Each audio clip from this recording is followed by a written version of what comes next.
Okay. Good evening, ladies and gentlemen. Welcome to another exciting edition of HR Mentorship Learning Series.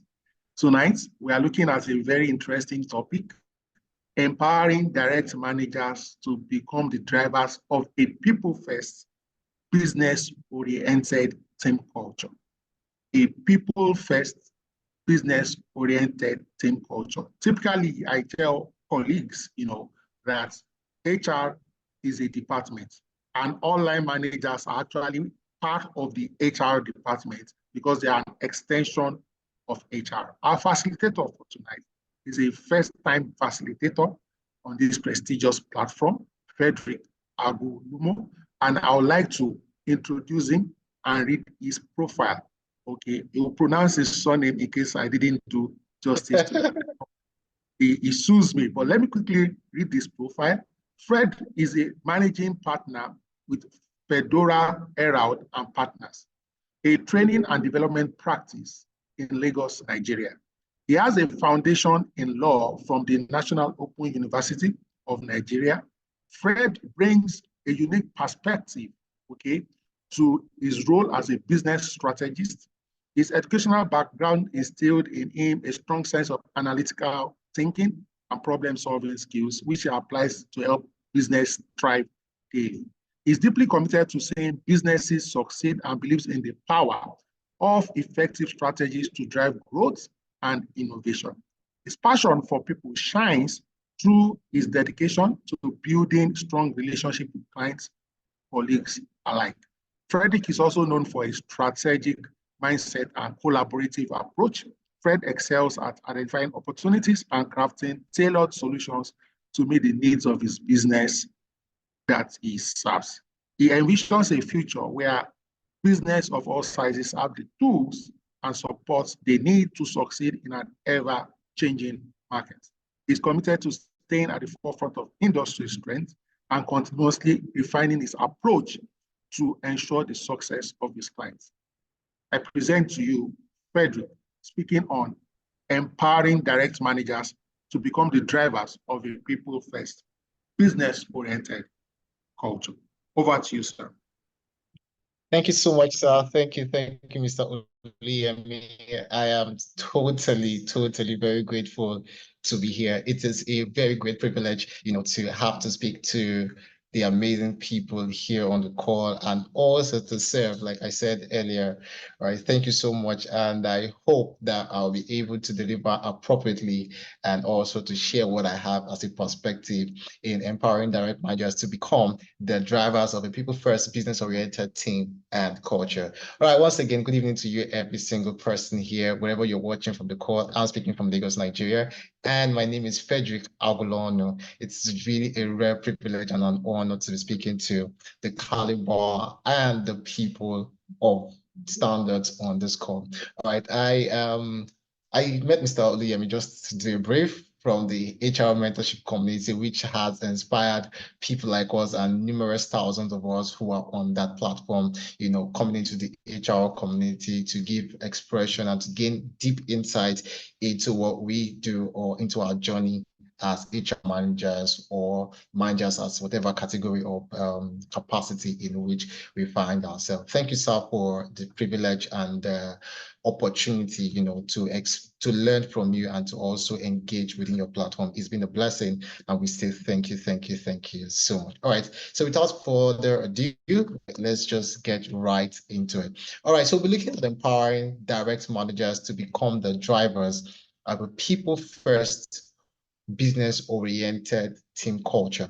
All right, and I'm going to look at it from two different perspectives. All right, the direct manager, we're broken into two sections. All right, the direct manager who reports to the CEO or to the head management, and the direct manager who leads, all right, the other section of the organization. These are two different areas I would like to share my perspective for drivers as direct managers being drivers of a people-first, business-oriented culture or organization. All right, but first thing first, I'd like to say that one thing I'd like to start with is this, that great companies are not built by great products or services. Great companies are not built by great products or services. Great companies are built by great people. Now, I like to say this because a lot of times when businesses face challenges or in a crisis, like we currently are experiencing in our economic system right now here in Nigeria, right? Yeah, a lot of people want to turn to their product or services on how to improve products, how to improve services, how to diversify, how to enhance capacity in whatever thing they do in their product or service. But I have come to realize that in order to succeed in this climbs in the business world, one of the things we need to pay attention to is not beyond developing our product and services. We need to consider the people who are in our product and services, right? I'm not talking about our customers, I'm talking about our team. All right. So that's why I said that great companies are not built by great products and services. Great companies are built by great people. All right. And that's how you have an enduring great company, right? And that's why when I looked at the topic, which is empowering direct managers to become the drivers of a people-first, business-oriented team, it really sparked an interest in me because I felt like, yes, this is the direction I think our company, Federal Herald and Partners, has chosen to take. And I believe that this is something every other company should build or imbibe in themselves and begin to cultivate as an organization. So looking at what I have here, I may not be reading from my slide most of the time, but definitely I would have to share from some of the things I would like to see. So looking at it, it says direct managers serve as the lip sync in shaping team culture, building organization values with daily operations. Their influence extends to employee engagement and organization performance. And today we'll be delving into empowering direct managers to foster a people business-oriented team culture. Now, I'd like to look at it this way, that usually direct managers they're like a bridge between top management and the lower management or the lower staff or the staffs in which they coordinate. They are like a major bridge. They are like the executioners. They are like the executive arm of the company. These are the people that really determine if the company makes progress or not.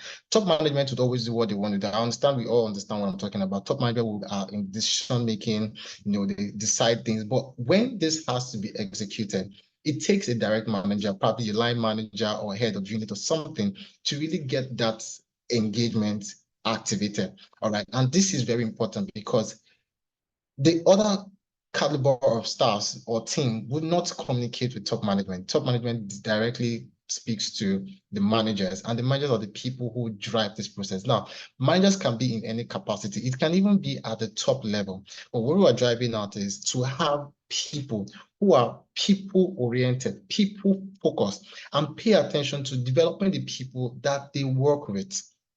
I know in very crazy times like this where you have dynamic changes in the economy, businesses are trying to survive, and all of those things. A lot of time it's normal, it's easy to say, oh, we may not pay attention to the people we work with. Let's focus on the product and services. Let's stay above water. Let's see how we can float.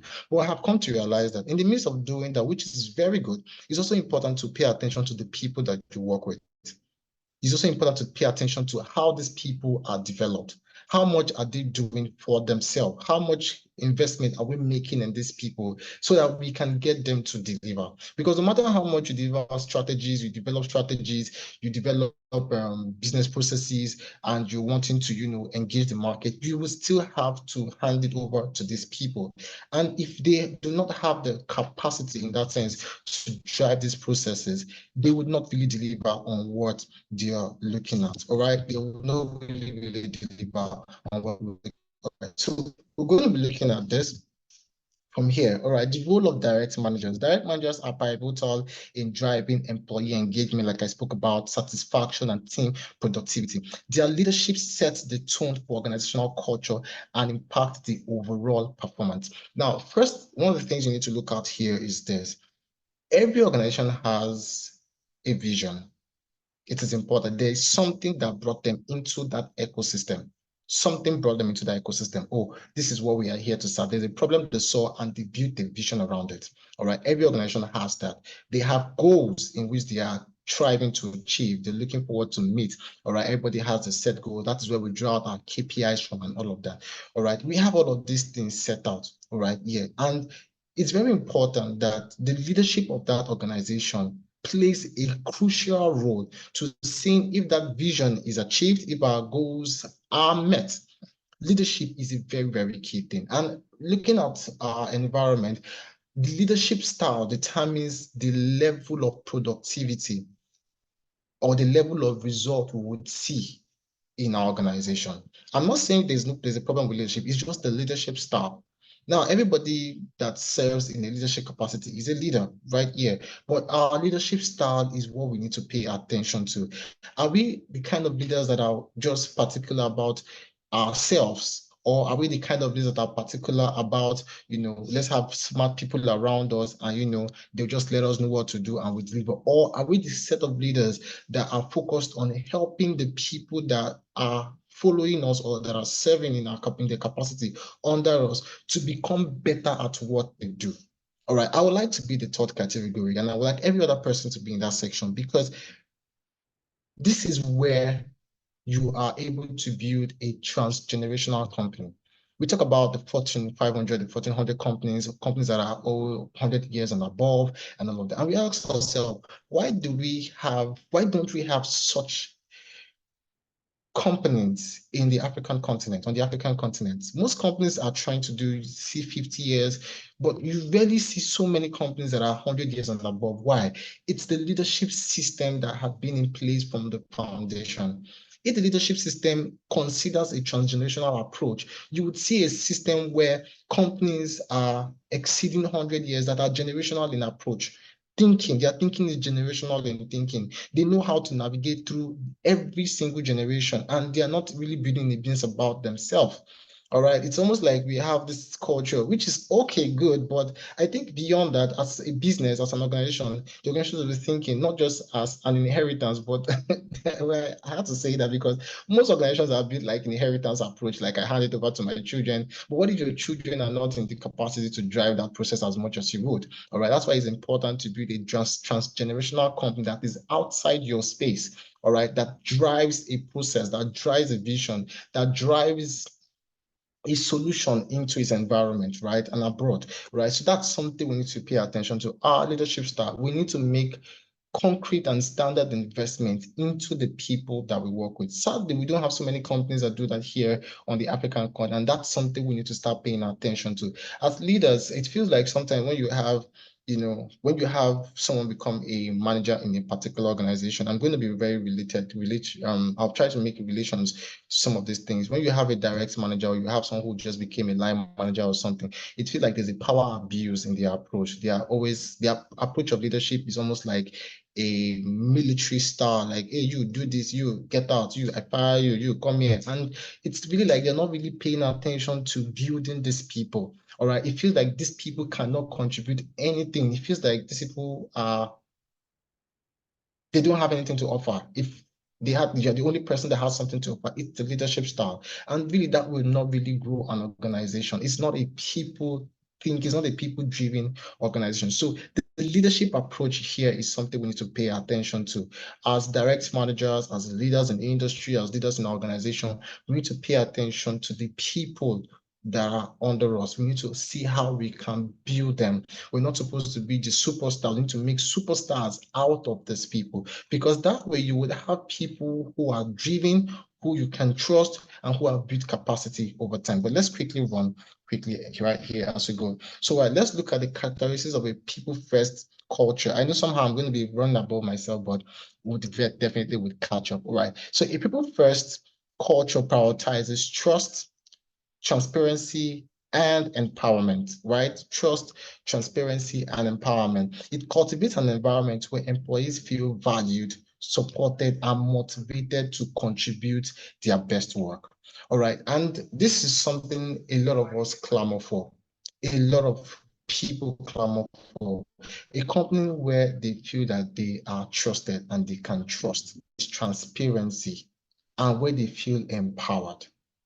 All right, a lot of people would like to run to companies like Microsoft, Apple, Google, right? Why? Because these companies have understood and have decided to invest in their people. They pay keen attention to this kind of companies. Everybody wants to, when you're working in Google, it's not because of the pay, it's the mindset that is created. They are more interested in you as much as they're interested in their product. All right, they're willing to see you as an individual empowered as much as they want to see their product excel. All right, and that's the thing about this kind of companies, and that's why it feels like everybody wants to work in this kind of companies. These are the people that have decided to see people as the key factors in the organizational growth. All right, I'm going to be sharing a few stories, if I can, looking at how some of these companies were able to thrive. You can also read books like Built to Last. This will give you a perspective, or Good to Great. This will give you a perspective of how companies who have paid attention to, or who are people first oriented in their approach. All right, people want to have a company they can trust. Gone are the days, I will say, yeah, we really do not have this kind of days anymore. And I hope to see those days come back, right here, where people are in organizations working for 30 years, there for 40 years. Why? They feel like they can trust this organization. They have this trust in these companies, all right? They feel like they are empowered. You would definitely have the staff stay longer if they feel they can trust you, or if that environment empowers them. This is the way employees want to feel. They want to feel that they can trust you as a leader. They want to feel that transparency in that environment, and they want to feel empowered. The growth process is something we need to pay attention to. All right, let's keep moving on. All right, a business-oriented team culture emphasizes goals, its goal alignment, its performance, and its result. It balances people-first values with the organization's strategic objective to drive success. I know we talked about this right here. We need to look at it that as much as we are chasing the goals, and I'm very particular about goal getting. I'm a goal getter, I'm driven, and I like to see how we make sure that we achieve our goals. It's intense. Like we all can get very intense with it, but as much as we are intense with our goals, and to make sure that we're able to meet up with targets, we should also remember that we need to pay attention. We should be able to balance it with how we're able to value people in their capacity. All right, we need to be able to balance it in that way. That's a very, very key thing. As much as we want to drive this process, and I know currently right now, if you're in Nigeria, the work community is very, very driven. It's intense, so everybody is doing the best that they can to drive that process. We want to make sure we're able to meet up with our goals. Everybody's aggressive. Organizations are really aggressive at this point, and it feels like nobody's really paying attention. I feel like this kind of conversation is very timely, very, very timely in our current economy as Nigerians. Everybody's aggressive, in fact, globally, right? Everybody's aggressive with trying to achieve the goals. If you're not performing, nobody really pays attention to why you're not performing. It's like you're out, you're fired. We as HR managers will understand, and sometimes it hurts. This person is a good person. We know this person can perform, but this person is not performing at this point in time. But nobody is paying attention. It's like, please fire this person, get the other person to come in. But I believe that, and sometimes that really distorts the work process. It really distorts how we are able to really meet our goals. And sometimes we keep asking ourselves, why are we not meeting our goals? Is it that this people are not hiring the right people? And as much as sometimes you need to hire the right people, which is good, right? I support that our organization does that, right? And that's something we pay attention to as HR managers. We should also make it known to ourselves that the people in our organization have to be empowered. We need to trust them. I was talking to my team today, and I was sharing with them, and I had to make them understand what our vision is, right? And I made them understand how much commitment I want to even see out of them, to make sure that they are developing themselves, to make sure that they are empowered, to make sure that they can trust the organization they are working with. All right. We may not be the best, but we are striving to be the best. And trying to be the best does not have to play in the numbers on our books, on the accounts. It should not show in the monetary financial statement, right? It should also show in the way people feel. If the staffs are happy, not because they are being paid, but are they happy because they feel this is an organization that they can work with for the next 10 years? They will feel like they can grow here. That's the kind of organization that we are talking about, that really considers people in the long run, right here. So let's keep moving right here. Empowering direct managers provides, I'm looking at empowering direct managers right now. Now, this is the second phase. All right, this is the second phase. And I know this can be challenging for direct managers, right? And this is the second phase where I'm talking about their opportunity direct. Now, this is where, as a direct manager, you are people driven. But what if your top management is not giving you that opportunity to gain expression? in that sense. All right. So beyond having to be a direct manager who empowers people, the people around you, you're particular about them to see them grow. It's also important to know how you're able to balance that relationship, because sometimes top management are really can be really particular about, oh, why are we not meeting our targets? Why are we not doing this? Particular about the finances of the organization, right? They want to make sure that, because the finances is like the blood of the business, that's like the lifeblood of the business, right? Yes.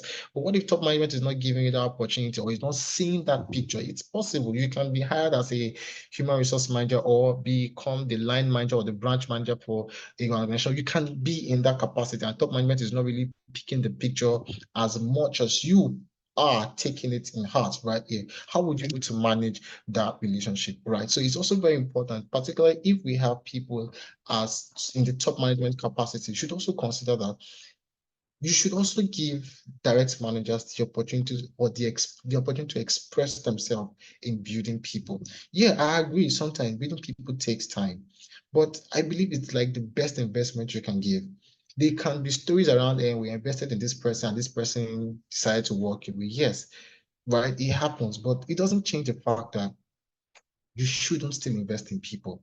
That's the truth, right? So sometimes empowering direct managers involve providing training and fostering open communication and granting decision-making authority aligned with both people first and business-oriented your goals, right here. So as much as possible, what I'm trying to drive here is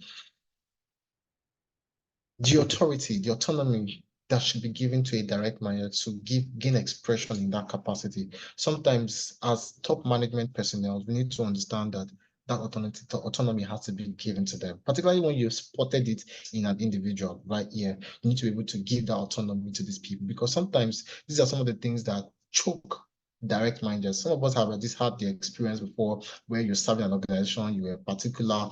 I had it firsthand, right? Yeah, my line manager was so particular about, making sure that beyond us meeting our target as an organization, right? She was very much interested in seeing us grow.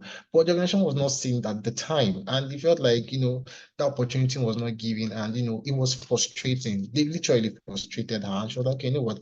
I'll leave you guys to your organization. I'm going to walk away. It's very important. That happened to me firsthand. I was serving an organization and I was like, okay, you know what? One of the challenges I experienced was that there was lack of self-esteem. At the point we had tried and tried and tried, and it felt like it had affected the self-esteem of the individuals in the organization. And I was like, okay, you know what? Since I was leading the team, I was going to say this. So I said, okay, you know what? I think I know what to do. I think one of the things we're having issues there with was conflict management and how to relate with people. And I was like, okay, you know what? Let me get an opportunity. Let me get them an opportunity to develop themselves. So I got a trainer to come around who was a friend of mine. I was like, hey, guy, I think I would like you to talk to my team, share with them in the area that would help them manage people appropriately, particularly our clients, our customers, and all of that. And I was like, oh, okay, no problem, no problem. I'll do it for you. You're my guy. And it came around. But top management did not see it. They didn't understand. They were like, why are we training them? Do they ain't gonna work? I was like, no. In as much as you're going to get people to work, we also need to empower them. There is the knowledge that is required. They don't know this anymore. They've gotten to their wit end. There's nothing they can do. Let's have someone come speak to them, run a training with them for like maybe a week or 2 weeks that can help them build their self-esteem, understand differently. And but like, no, the cancel. I was like, are you kidding me? And it was annoying because we began to experience a major decline, and it was terrible. And it was hard for me. It was frustrating because as a team lead, leading these people, I had this heart to do this, but top management was not seeing. So it can be very tricky. But as an individual, you need to around it. If I was smarter then, I would have done better. Probably maybe just, you know what, guys, since top management is not seeing, can we do this online? Can we have this conversation online, maybe outside work? And my team were interested. My team was very, very interested at the time. I know, but it didn't happen. So it's important for you to know how to balance that relationship and all of that. But let's keep going. All right, so we're looking at trust. All right, we're looking at trust. Trust is a very very, very big word, right? It's a very, very, very big word, particularly in our generation, right? Right. Trust and transparency are essential in managerial relationship. It helps in building strategies for fostering this. And oh, sorry, trust and transparency are essential in managerial relationships. Strategies for fostering this include open communication channels, transparent decision-making process, and leading by example. So as direct managers, it's important that people should trust us. People should trust us. Our team should trust us. They should feel like they have someone that they can run to whenever they feel overwhelmed or they're trying to navigate through things. It can be personal, but as a direct manager, we should be able to, we should be able to have our people trust. We should build trust in our people. It's very important. We should be able to build trust in our people. You know, at work, sometimes like my head of unit sometimes has to, you know, create a time between, I think between 9 and, is it 9 and 12 or 12 and 2? I can't remember, but there's this time bracket she opens up for people to say, okay, you know what, if you have anything you want to talk about, come, let's talk about it. It can be personal, it can be work related. Come, let's talk now. She's able to do that because she wants to build trust in her team. And that way, if people, when we trust, if we are able to trust this person, it feels like we feel safe. We want to work more. You know, I go to work and, you know, it can be personal decision like, okay, you know what, I think maybe you could look at it this way. And they can trust that having spoken to you, nobody hears about it. It's very confidential, not a situation where, oh, I told my line manager something or my senior manager something, and I'm like, oh, I trusted you with this word, and you know, I'm hearing it as a rumor around the organization. No, we shouldn't cultivate that kind of process where people should trust us. All right, people should build trust in us. It's somehow magical, but it just has a way of improving people's performance when they feel like if I can trust this person and this person is my senior colleague, this person is my line manager. It has a way of really building our performance processes. We definitely meet up with KPIs because I feel like I can talk to somebody, right? That's the leadership system we should open up, right? I can trust somebody. There's transparency and there's open line of communication where nobody feels afraid because somehow I feel like the leadership approach we use can be very autocratic, right? You know, it's like we lead by fear. We lead and you know, people like see you coming and they're like, hey, she's coming, or hey, he's coming, and everybody's that really is not the best, right? Yeah. So sometimes we should be able to build trust in people where people say like, oh yeah, I'm doing this, okay, I'll get right on it. No, people are open-minded, people are happy to work, people are really committed to do things. Well, we have people who can be very funny in their but the majority of the time we would have people who would, because of the trust they have, they would commit more and they would deliver more. That's the word. They will deliver more. So that's something we need to pay attention to right here. So let's go forward. So how are we able to align our values and goals? All right. So aligning organization values with team goals ensures coherence and direction. Empowering managers to communicate and reinforce values within their team fosters alignment and cohesion. Right. I'm going to take that again. Empowering managers to communicate and reinforce their values within their team fosters alignment and cohesion.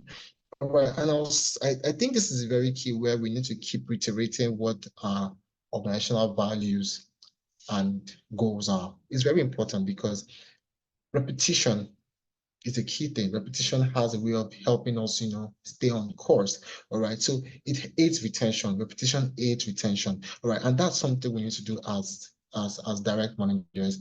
As much as we're creating a very comfortable space around ourselves, we should be able to, like I said earlier, balancing our organizational goals with building people, right? Yeah, it's a very key thing, it's empowering people. All right. So it's very important that we're able to reiterate, we'll create a process where we remind people what our goals are. Sometimes you can call everybody, have like a meeting, and probably before our meeting starts, we're like, oh, can we talk about what our vision is? Like we repeat the vision, what our goals. My company does that from time to time, like the organization's vision, mission, and its goals are spoken about almost every time when we have meetings, like weekly meetings. We have a way of trying to make sure that it is repeated. All right. In our conversation, we always have to talk about what our vision is. We make sure that in every conversation, the vision of the company is always spoken about right here. We want to build a transitional company that builds the next generation of visionary businesses. All right, that's a conversation. It's our vision. We are particular about it. So we should be able to create that system where we keep speaking about it, because when you keep speaking about it, it begins to create images in people. It begins to make an impression in people, and people begin to deliver on their expected targets and goals. All right. Yes. Just looking at it here, it says direct managers need to reflect, all right, reflect on your values, all right, identify your passion, set meaningful goals, take consistent action, and embrace flexibility and growth. While we're talking about, I would like to talk about this last part, embracing flexibility and growth briefly. We're talking about, we had a team meeting this morning rather, right? It's Saturday, right? Yeah. And we had a team meeting because we're supposed to do something for Monday, and we just needed to have this conversation on the Saturday. And while we're talking, somebody said something, said the reason why I love to work with Federal Herald is not a rigid company.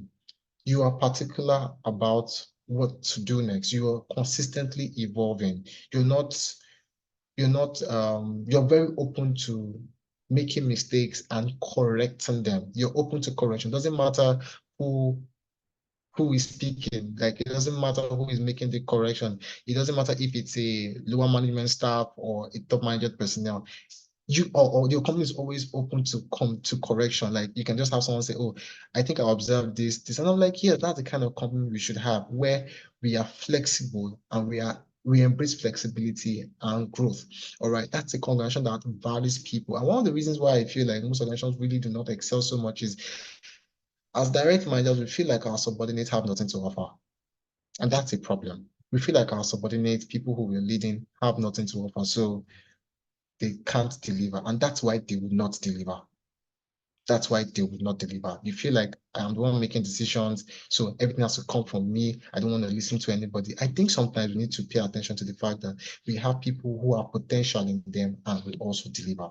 All right. And that's something we need to pay attention to. All right. So let's just move on quickly.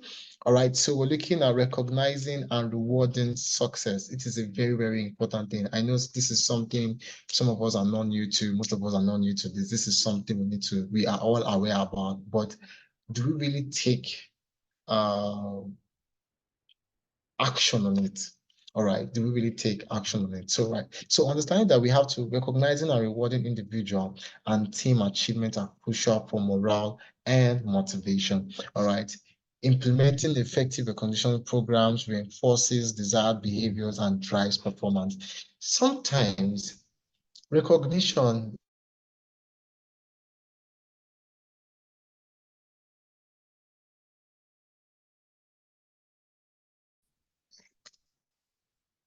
recognition, as much as we want, a lot of time we like to pay attention to reward, maybe like the salary.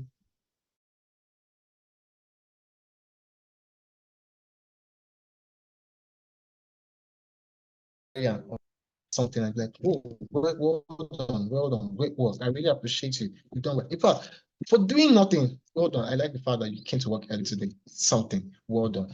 As much as little as that, the person feels like, oh, she recognized me. Just something that makes them feel appreciated. It really has a way of making their day feel good. Oh, maybe if you are for the females, right? Yeah, the female line manager can say, hey, I like your hair looks good. You can compliment people's dressing, you can compliment as simple as their handwriting. Oh, you write very well, good, nice work. And the person is like, oh, thank you. It has a way of person. If you call the next person next time, like, oh, please, can you write? The person is enthusiastic about it because it may look childish, but that's the truth. We are humans, right? We pay attention to recognition, right? It's something that really triggers that. Sometimes we feel like if we recognize people, they begin to feel entitled. As much as that conversation happens, right? I think sometimes we need to overlook that negativity and pay attention to the positivity that comes with recognition. All right. I know sometimes it can be very fun, but for me, I like to pay attention to the positivity. You can always balance it when people get entitled. There's always a way to treat that. That's a different conversation right here. But rewarding and recognizing people is a very key thing. When the organization makes profit, does it reflect on your team? Do they feel like, oh, we made this happen, and we feel like we are being rewarded for our success? Is that something that happens, or we feel like isn't you're paying you salaries and we don't need to your salary now? So, but do we still pay attention to making sure that people are rewarded? When someone makes a sale, for example, and do we feel like the person should be rewarded? Right? Yeah, it's a conversation, right? Yeah, but I feel that people should be rewarded, people should be recognized as individuals and as a team. All right, even if you drove the process, let it be that, oh, it's a win for every single person. We all contributed to it. Even if some people didn't make contribution, we all contributed to it. It has a way of getting them to be a part of it the next time that same thing happens, right? It's very, very important for us to pay attention to, right? So let's just move on to the next section. All right, okay, I passed it. All right, overcoming challenges. All right, challenges in empowering direct managers may include resistance or lack of support. All right, strategies for overcoming these challenges involve leadership buy-in and continuous communication. As leaders, we shouldn't give up on people. Yes, that's what this is driving at. As leaders, we shouldn't give up on people, right? There's this thing I share with my team, and I say to them, particularly my program managers and all of that, I say to them that for you to get people to do something for you, you need to touch a heart before you ask for a hand. It's very important. You need to touch a heart before you ask for a hand. What that means is that you should be able to make an impact on somebody before you make a demand of them. All right. Particularly when you work with a very service-based business and all of that. All right. You need to touch your heart before you ask for a hand. All right. And that sometimes feels like, particularly if you are a direct manager who is new to that position, all right? Sometimes it can be very challenging. People may not want to buy into your leadership system. People may not buy into your approach, but sometimes you need to be patient with people and don't give up on people. Touch your heart before you ask for your hand. Do not muscle the oxen, right? Yeah, do not muscle the oxen. Just use the approach of touching their heart before you ask for a hand. It's a very, very key thing. I know I had that challenge when I came into a new managerial position and I began to lead a team at a higher capacity. Mind you, I was younger than most of the people I was leading, right? Yeah. And it was difficult because it felt like nobody wanted to pay attention to me or listen to me because we're Africans. We understand what age barrier can do to we bring it into organizations, right? Yeah, into our company, right? So it was difficult, but I had to understand that before I begin to make demands of people, because prior to that time, we were all on the same level. We were all like friends, guys and girls doing the thing. But this is a position where I've been elevated and I was going to lead my friends. I was going to lead people that were older that I used to respond sir to initially out of age. So out of age, I was like, good morning, sir. And all, but now they have to report to me as sir. And it was difficult because it was going to be a lot of work for them to do that. And having understood that, I said to myself that if I was going to lead this thing and drive this process, I need to touch a heart before I ask for a hand. It was difficult for the first few months, but over time, people began to ease out, people began to lighten up because first of all, I understood that I needed to touch a heart before I asked for a hand. I can't just make demands of anybody just anyhow because sometimes it can be a challenge. But particularly when you understand if you're in the African setting, right? Yeah, but you need to understand that you need to touch a heart before you ask for your hand, right? As leaders, before people can buy into whatever you do, that approach, for me, it has helped me so much, and I've seen it happen a lot of times. So touch your heart before you ask for your hand. All right, so let's move to measuring success. All right, key metrics for evaluating the effectiveness of a people first business-oriented team culture include employee satisfaction, performance metrics, and feedback mechanisms.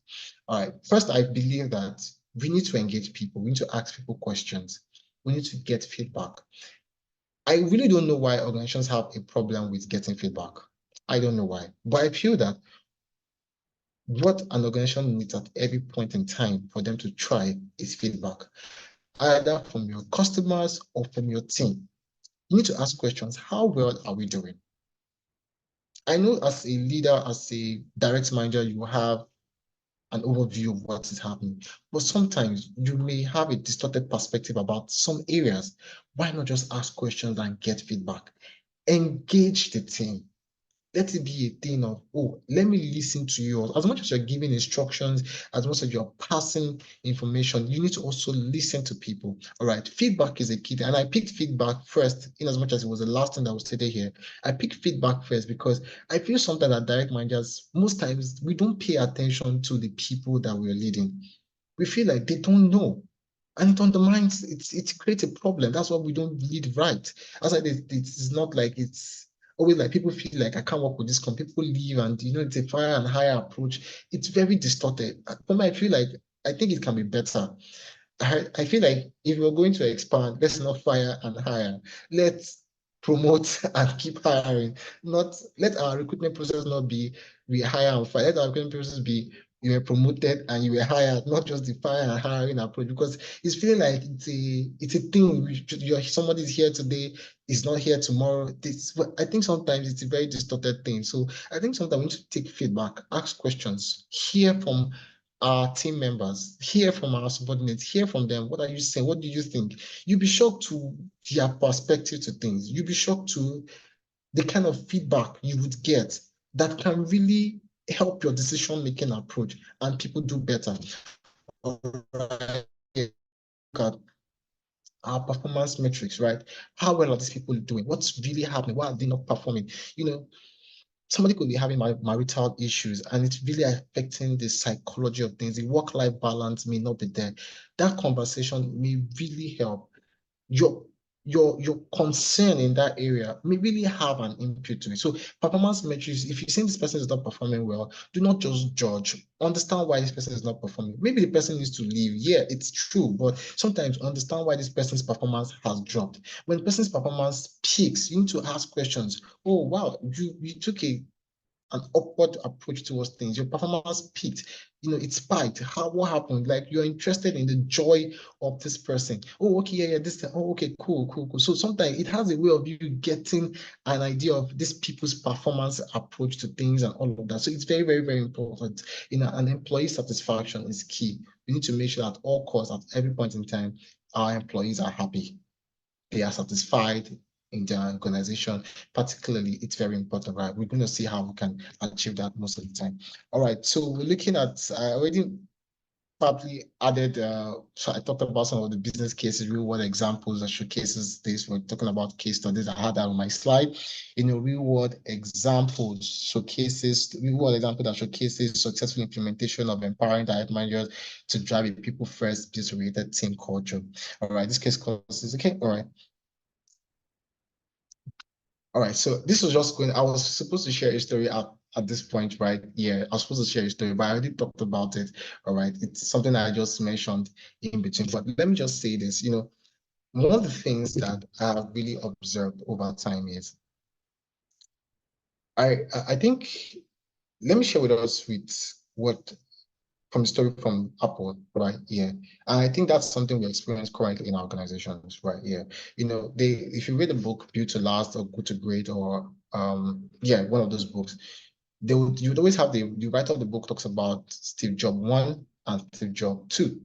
Right, there were two phases of Steve Jobs, right? Yeah, the Steve Jobs that really, really didn't pay attention, that really paid more attention to product and services, to organization, to these companies' growth, and really didn't pay attention to its people.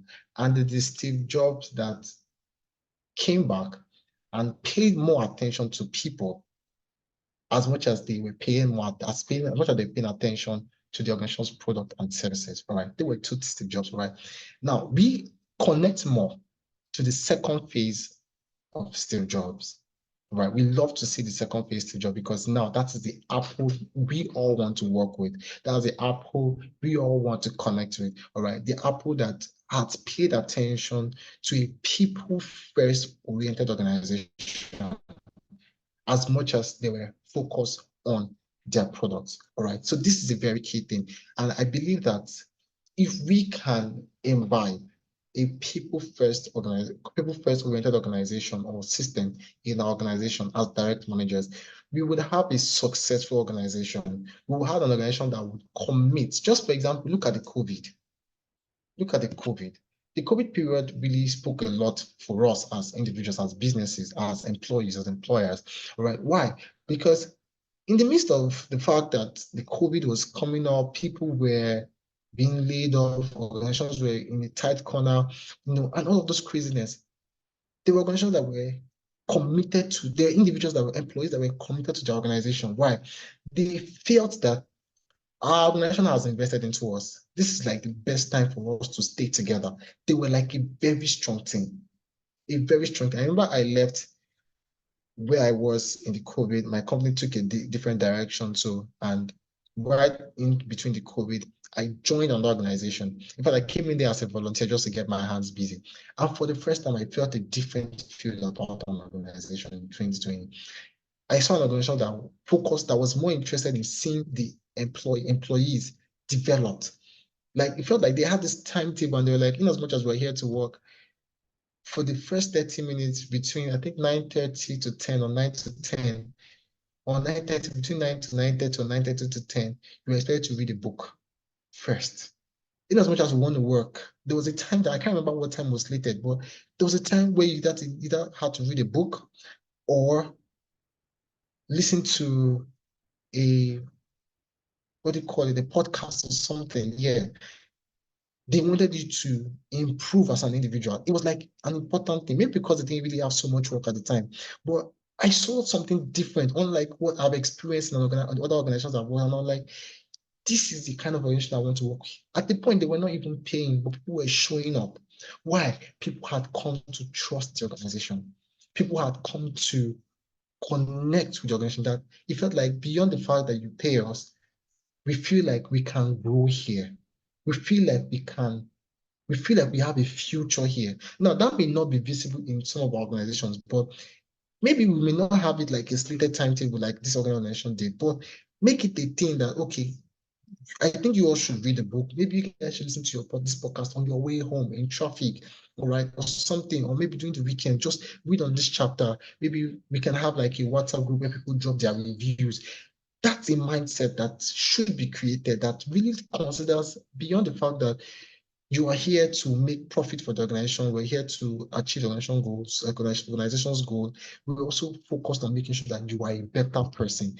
Now, that might not happen on a large scale, but as a direct manager, make it a thing of a culture for your team to make sure that we are able to see the growth in you as much as we want to approach our goals as an organization, right? So these are some of the things I would like to share. So that's it. I didn't want to take too much of our time. So if anyone has any questions, I would like to take those questions now. For now, I think that is all I have to say, right? Thank you so much.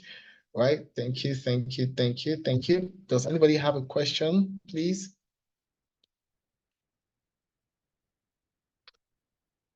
Any questions? Hello? Yeah, I can hear you. Yeah, I have a question. Oh, you should.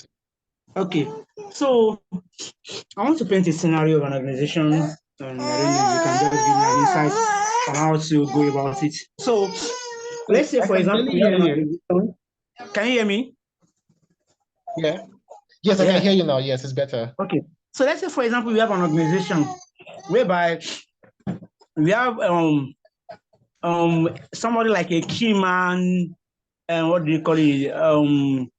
A key man threat, for example.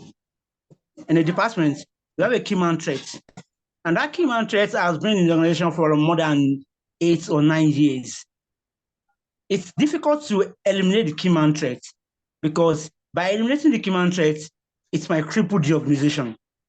Let's say, for example, that person is a finance manager. And the finance manager has been in the organization for over 8 years. The company has had the problem of doing something we call a succession planning. Yeah. Over the time, the finance manager has been a key man threat to the organization, whereby if he should leave the organization, it's going to cripple the organization. So the management are now brainstorming. If the key man threat, which is the finance manager, should leave the organization, it might probably cripple the department and have a ripple effect on the business. Okay.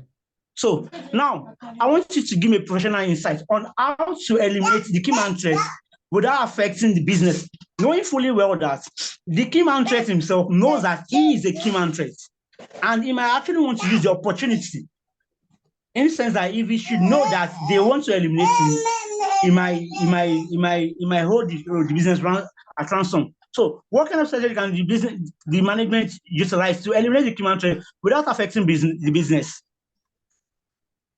Okay, so this is it. I think, okay, permit me to use this word. It seems like this person had held the company by the balls, right? Okay. Yes, it's like you held them by the balls. Now, that is something as an organization you should completely avoid. That's the truth. An organization should completely avoid. And this is why I say this, that a people-first oriented team would have created an opportunity where when people are developed, you would have somebody, maybe it might not perform at 100% at this individual who holds this company by the balls, right? But has the capacity to step into it and pull things through. Now, this is the reason why we have companies that don't have succession plans. In fact, it is as simple. This scenario is also related. You can also relate it to a one-man business. Once the owner of the business dies or something happens, the business, nobody makes a decision. The business cripples. Nobody is trusted with decision making. All right. Yeah. And a lot of people have been paying attention. Now, thank God that a lot of people are paying attention as business owners to the one-man business approach. Right now, they're trying to make sure that, okay, decision making can also be spread, because that way you cannot run a successful business like that.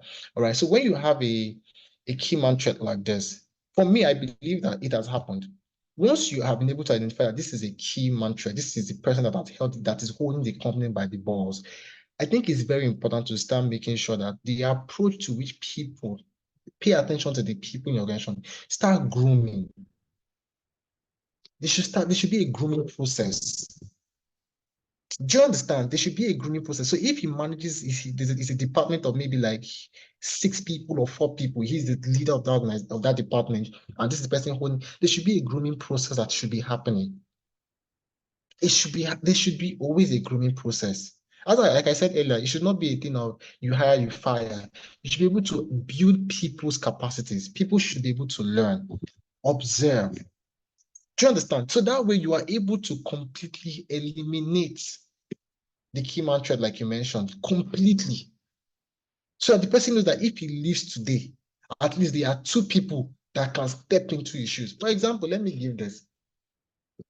My direct manager is, because I go out most times, so my direct manager left the organization. But because she did something, and I really appreciated her for that. It was funny. We were at work on Friday, and by Monday we just realized that she's not around anymore. What's going on? She was moved. And 2 weeks after, she was like, oh, I got a different opportunity. I'm having to step out. She could do that conveniently. Now, it happened twice. She could do that conveniently because once she was in her capacity, she was deliberately grooming people. You come here. I think what she would have naturally done, she was doing it. So to eliminate the key man threat, once it has been identified, people should be groomed. People should begin to observe. People should be groomed to be able to take up that capacity if this person leaves. So it does not hold the organization to ransom. So it does not hold this person's, that way you haven't taken his fingers off the balls of the organization. All right. So it's a very, very key thing when people are being groomed, when people are being empowered. When I mean empowered, not empowered in the sense of with power, but empowered with the right knowledge. People are being subjected to consistent development. It eliminates it completely. You wouldn't have that capacity. For example, like a finance manager now, if the guy walks away, he knows that it has happened, right? The organization feels like, oh, we're in trouble. In fact, head of sales, it happens once the salesperson is going to feel like it shouldn't happen. There should be a system that eliminates that. That system is developing people from time to time. Developing people from time to time. It's very key. It creates a way where crisis management is, if you really will engage crisis management, the person is, oh, come, you already have an idea about this, right? Come here, fit in. If it was one person that was doing it before and he leaves because of his expertise and experience, he leaves. But by the time you've experienced a process where you empower people, you groom people, You can just bring 2 people on board and like, both of you come, stay here. That way you broken his role into 2. Why? Because maybe one person might not be able to take it up. So you break it into 2. That way you have open opportunity for 2 different people to come to that capacity. And that way things can now begin to work. So the key, that is a very, very key thing. People should be groomed over time, because he doesn't even need to, let me be honest, this person does not even need to leave the organization. What if the person dies? See the scenario with Access Bank. If Access Bank was like everything rises and falls on one individual, what would have happened? But because the organization has paid attention, at least I have like a first-hand information about how the organization works. Because the organization has built a system where if I'm not here today, there are more than 10, 15, 20 people that can step into my shoes. Maybe not, they may not be able to do it at 100%, but we do it well. They will come together as a team and they will deliver. That's the kind of organization that focuses on the future, not on the now. And we have more. The truth is, we have a lot of that in our Nigerian ecosystem, but that should not be so. So to eliminate that completely, people should be groomed, people should be empowered, people should be taught, people should be empowered consistently on how to take up new opportunities. And that's it. So even if the person walks away or the person dies, God forbid, there is no crisis that has been created. Some people will step in quickly and everything is going on fine. Nobody will even feel it in the business. Yes, that's the truth. So I don't know if I was able to answer the question. Yes, thank you very much for the wonderful insight. I really appreciate that. But let me add one more thing to this. Let's say now, for example, the key mantra that has been identified, but one of the strategies that the management has been thinking to utilize is that, okay, let's put somebody at a succession plan for that key mantra, so that in case the person that being employed might understudy the key mantra and at least to a wonderful extent, the person can take over.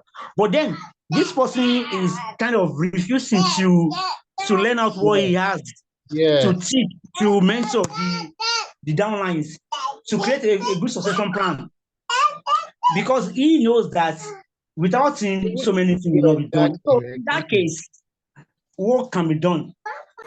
So in that case, for me, I believe that if this person is serving in the organization should take a radical step. If I am the one and I realize I spot this in my organization, I will take a radical step. A radical step that would help me bring people that will train my people. In fact, I'll begin to break responsibilities little by little. That's the truth. Break responsibilities little by little. So if this person manages like about 15 portfolios, I'll be like, okay, you take one of these, start working on it. Deliberately start grooming people. It will look like and that's the truth. It now becomes very political. People begin to approach it, which is a very nasty thing. But you have to be radical about it. You cannot make the organization all about yourself. Begin to break responsibilities. It's a radical approach. Begin to break responsibilities step by step and begin to bring new people into it. You can go as far as creating external facilitation. Yes, deliberately create external facilitation, people to come in. You can create, there are programs. I was on Instagram one day, I was seeing an opportunity that provides training for direct managers that manage buffet and all of that.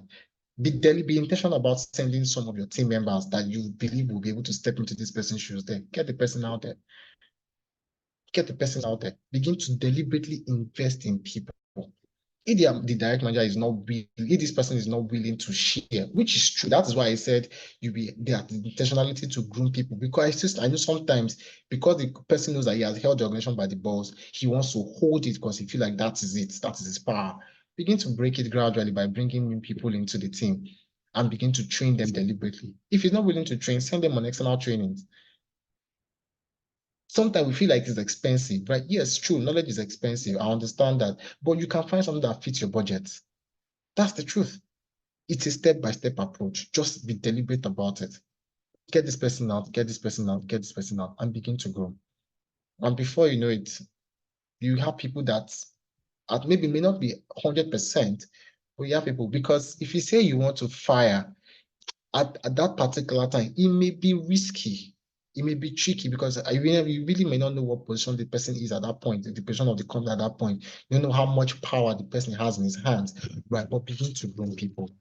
once you are beginning to groom people, it now begins to open the opportunities for you to create a system where if this person walks away, nobody's feeling lost. Then begin to take up responsibility. The person's portfolio, begin to break it out, scatter it abroad, and over time, I'm very sure, but I don't know I don't know how the person was able to get a hold of this company's balls, but I think for me, I think that's the approach to take when you're looking at begin to develop people and all, because this person may not be willing to. So you have to look outside. It's painful, but that might be one of the options you might have to explore. Thank you. I don't know Yeah, if I was thank able you very much. Yeah, yes, thank you very much. I think your last point really captured the whole thing, like a radical steps in breaking the person's portfolio. I think that will actually work perfectly for the organization as it is. Thank you very much. Yeah. I really appreciate that. Yeah.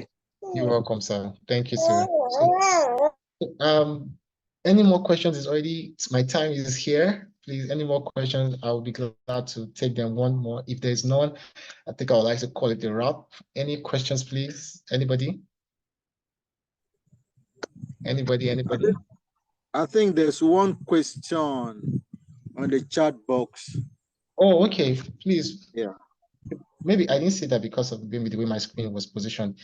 Can anybody help me read it? Let me see if I can stop sharing. Okay, so the person is saying, you talk so much about organizations' alignment, aligning their values with goals. What do you do when you come into an organization that has no ground and you have consistently shown the management how important it is to have it so you can align values and goals?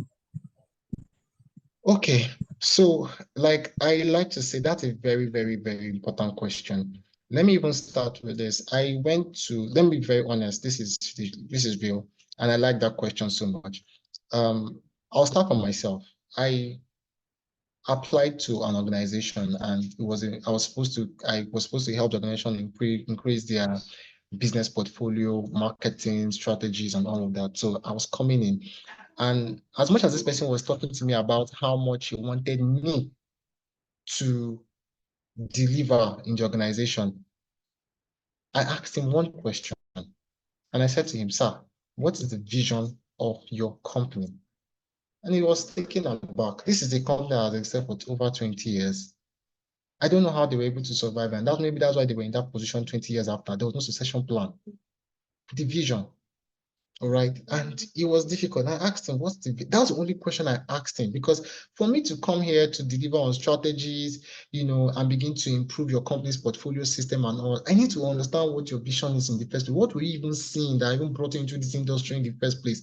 And what are you even seeing for the next 10, 15 years for the organization? You need to let me know. I need to see it. And I asked that question. The person he just sat back this way, and I was like, my vision is to, this is what he was responding to him. My vision is to be the number one. I'm like, if you're number one today, which you were 15 years ago, that is all. That's a goal. That's not a vision. So for me, I feel it's a very tricky thing. And particularly if you're particular about visions of organization like me, like I am right here, it will be very difficult for you to really contribute so much to an organization that has no vision. It's hard. It's very hard, because for organizations that has no vision, by the time you're bringing your vision into making your vision their vision, or bringing your vision into their vision, you have two visions that is making the division. It becomes a division. That's the thing. That's where, because I've tried and I realize that it doesn't work, because the organization has a direction, what they are thinking. All right. Maybe it may not be termed as their vision, but that's what they are thinking. That's what they're operating on. But by the time you're bringing your vision, and if your vision does not align with what you're doing, that's a division already. And once you have a division, you can't make progress. It's that bad. It's that bad. So my best bet is this. If you have tried which I know a lot of people have been honest with. I can tell you, a lot of people, I've spoken with people one-on-one, they've been honest with making sure that, okay, let's see how we can, commit to this. Let's see how we can improve this. I feel Nigerians have a heart. Let me even say that. Yes, I need to give it to Nigerians because I know a lot of us are Nigerians. I need to give it to us. We have a heart to really, really, really, really see things, to see things work. I would like to say it because sometimes we need to take credit for what we are. Sometimes we always focus on the negativity. No, I think Nigerians naturally are people who have a heart to see things work. That's the truth. But sadly enough, we don't get to have that opportunity to give expression to it. So if this person, for example, comes to this organization and you've tried to advise and nobody's paying attention, my best bet is, in order not to waste your energy on something that may never work, you might have to maybe walk away. Sometimes it's like the option that I don't like to say. Sometimes I get this question a lot because sometimes it has to do with vision and all of those things, right? I say sometimes you might just have to walk away because it's not your thing. Maybe and this is the reason why a lot of people who were never supposed to be entrepreneurs in the first place came into entrepreneurship. That's the truth. A lot of people who had no business with entrepreneurship at the age they were coming to entrepreneurship, came into entrepreneurship, started their own business because of this kind of experiences. So sometimes my best bet is maybe you just have to find another organization that really aligns with your values and work with, because it's a conversation that happens on our HR mentorship group. People talk about it a lot, and sometimes it becomes toxic, it becomes frustrating. It feels like you're doing too much, and everybody's like, is it your father's business? What's your problem? All right, yeah. So sometimes it can be very tricky. My point is this: the vision of the organization does not align with yours. In fact, they didn't even have in the first place, and you're trying to bring yours. It's already two visions working in place, and that's a division. So for me, it's a no. Just take your time out and either find a place that recognizes your values or that aligns with your values and can contribute to its growth. There are organizations like that, yes, and contribute to its growth, and don't waste time on something that may never work. So for me, that's what I would say. You might have other options, but for me, that's what I would say, because really, why waste so much on I don't know. If the organization does not have core values, just leave them alone. Leave them alone, because you cannot help them at this point. You can't. Particularly if they had a vision in the first place. If they had a vision in the first, now these are the other options. If they had a vision in the first place, and probably because of the way business challenges comes in and all of those things, they probably lost focus. All right. You can help them reiterate it. All right. Bring them back into, which is good. For some of them that are quite sensitive, they'll be like, okay, yes, this is something we need to pay attention. But if they don't have at all, and you've tried, like you said, you constantly show the market how important it is to have it, so you can align, and they don't have it, you just leave them and walk away. If they are paying you while you're collecting your money, while you're collecting your money, please put your eyes outside and get somewhere else that really appreciates what your values are, and that really aligns with your values. Otherwise, it's like the Bible say, it's like sowing good seed on stony ground. Yes, it's like just showing it on a soil that would never work. Please. All right. So yeah, it may be hard, right? Yeah, but while you're taking your money, please put your eyes outside. Once you get what works, please take a walk and enjoy your life. You're too precious to be insulted or to be disregarded. You should not be in a place where you now begin to doubt yourself because you're trying to help. Don't be in that place. Your mind works. Your mind is the key thing here. You need to keep your mind sane and invest in an organization or invest in an environment where you feel that you can beat your chest and say, I did this, I contributed to this growth, and you are happy and God rewards you. That's it for me, actually. Thank you. So I don't know if I was able to answer that, Madam Chichi, or Chichi rather, right? Yeah, I don't know if it's a male or a female. So I don't know if I was able to answer that. If I was, I'm glad I have been. If I haven't, maybe we can send a chat. All right. So if there are no other questions, I think we can call it a wrap here, and I really pray and trust that, you know, while we go to our various organizations, wherever we have, oh, thank you. All right. So while we go back to our various organizations, let's make sure that as individuals, leading teams, team leads, direct managers, let's make sure that we're able to invest in the people. You know, it's very beautiful when you hear industry leaders today talk about when they were under organization, there was this particular individual that helped them, that held them by the hand and walked them through. You hear stuff like Tony Elumelu will tell you that somebody gave me an opportunity, you know, in Standard Trust at the time.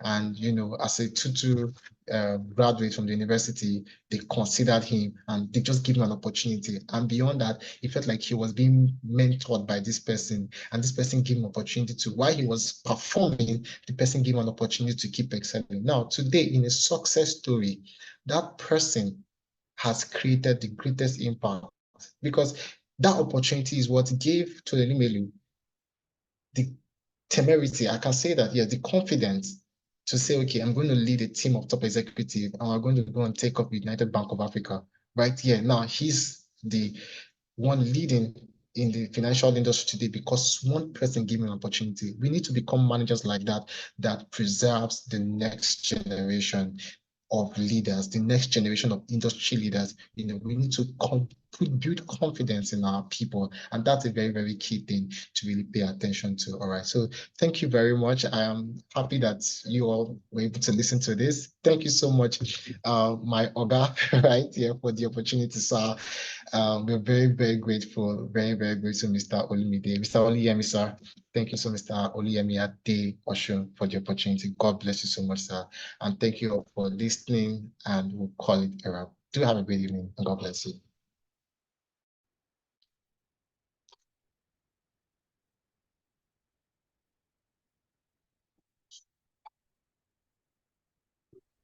Thank you so much, my brother. This has been a very insightful session. I appreciate and thank you for your insights and thoughts. Excellent presentation. Thank you, everyone who joined tonight, and those who contributed, and those who will watch later. Let's enjoy the rest of our weekend. Good night. Thank you, sir.